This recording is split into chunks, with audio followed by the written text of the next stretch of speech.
Current আসবে না তাও। আজ সাজাতে গিয়ে এমন এমন কিছু কাণ্ড ঘটেছে, তার মধ্যে তো একটা কাণ্ড আমার সাথে সবসময়ই প্রায় হয়ে থাকে। গতকাল আমার একটা পার্টি মেকআপের বুকিং ছিল। পার্টি মেকআপের ক্ষেত্রে আমি খুব একটা লোকেশন ভিজিট করি না, কিন্তু আজ যাকে সাজাবো সে ছিল শান্ত ছোট্টবেলাকার বন্ধু এবং বন্ধুর বউ। তাই শান্তও বললো চলো ওদের বাড়ি থেকে ঘুরে আসাও হবে, আবার তোমার কাজটাও হবে। আর এসেই তো কারেন্ট চলে গেল ওকে শাড়ি পরানোর পর। আর শাড়িটা এত ভালো করে কেন দেখালাম বলো তো তোমাদের? শাড়িটা একেবারে আমার বেনারসির মতো সেম ছিল।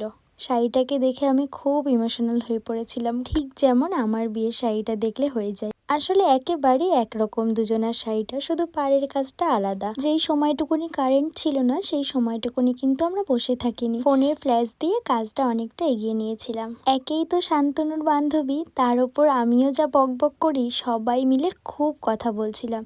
ওই কারণে কাজটাও একটু ধীরে সুস্থে হচ্ছিল, দেরি হয়ে যাবে বলে বসে থাকিনি, কাজ অনেকটা এগিয়ে নিয়েছিল। দিদিভাই পুরো আমার ওপরে সবটা ছেড়ে দিয়েছিল, তাই আমি যেরকমটা পছন্দ করি একদম হালকা মেকআপ, সেই রকম ভাবেই দিদিভাইকে সাজিয়েছিলাম। ফুল কভারেজ মেকআপ আমি কখনোই পছন্দ করি না, তাই কেউ যখন আমার প্রতি ভরসা করে আমার ওপর ছেড়ে দেয় পুরোটা, তখন তাকে আমি এরকম হালকা মেকআপই করে দিই। এত গল্পের মাঝে হেয়ার স্টাইলের সময় যে ভিডিও করব সেটা একেবারেই ভুলে গেছিলাম। আর শেষে যে একটা ভালো ভিডিও নেব সেটাও নেওয়া হয়নি। যখনই একটা ভালো ভিডিও করতে যাচ্ছিলাম দিদিভাই এত লজ্জা পাচ্ছিল, আর তার উপর শান্ত তো ছিলই, ও আরো বেশি করে ওকে লজ্জা পাইয়ে দিচ্ছিল। কিন্তু তারপরেও দিদিভাই খুব মিষ্টি একটা রিভিউ দিয়েছে। ভালো লেগেছে, আর খোপাটা সত্যি খুব সুন্দর হয়েছে।